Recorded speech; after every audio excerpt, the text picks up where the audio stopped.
केंद्रीय मंत्री और कद्दावार नेता रघुवंश प्रसाद सिंह अंतिम बार अपने पैतृक गांव महनार पहुंचे, जहां महनार के शाहपुर से हसन घाट तक उनकी शव यात्रा निकाली गई। इस दौरान ग्रामीणों और आसपास के लोगों ने रघुवंश बाबू अमर रहे के नारे लगाते रहे। रघुवंश प्रसाद की अंतिम यात्रा में राजकीय सूचना जनसंपर्क मंत्री नीरज कुमार, नेता प्रतिपक्ष तेजस्वी यादव समेत कई पूर्व मंत्री, विधायक, स्थानीय विधायक सहित अन्य नेता मौजूद रहे। आपको बता दें कि उनकी अंतिम यात्रा में शामिल होने के लिए हजारों की संख्या में लोगों ने रघुवंश बाबू के पार्थिव शरीर को श्रद्धांजलि दी। श्रद्धांजलि देने के बाद उन्हें गॉर्ड ऑफ ऑनर दिया गया। वहीं गंगा नदी के तट पर उनके छोटे बेटे शशि शेखर ने मुखाग्नि दी और फिर सभी के चहेते रघुवंश बाबू पंचतत्व में विलीन हो गए। वहीं इस मौके पर सबकी आंखें नम थी और सबकी जुबान पर एक ही बात था कि रघुवंश बाबू जैसा नेता अब दोबारा कभी पैदा नहीं होगा।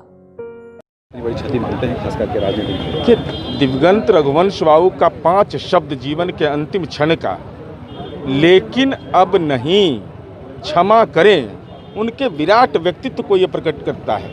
क्षमाशीलता का भाव और चिंता किसकी? लोकतंत्र की पहली भूमि वैशाली के सुदृढ़ीकरण का, उसके उन्नयन की चिंता, उसका समावेशी भाव कैसे प्रकट हो इसकी चिंता, और कृषक समूह की चिंता। रघुवंश बाबू के चरणों में शीश झुकाते हुए जिस मिट्टी ने जन्म दिया उनको, उस मिट्टी के प्रति भी नमन का भाव। और दुनिया इस बात के लिए याद करेगी कि राजनीति में कोई पूर्व नहीं होता।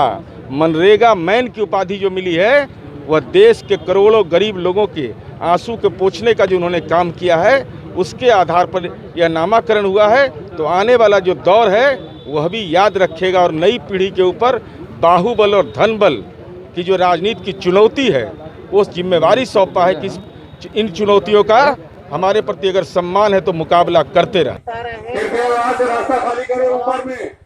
विचारधारा, नीति और सिद्धांत से कभी भी समझौता नहीं किया। नकारात्मक चीजों पे हमको कोई टिप्पणी नहीं करनी है। हम लोग शोक में हैं और हम लोग ईश्वर से प्रार्थना करते हैं।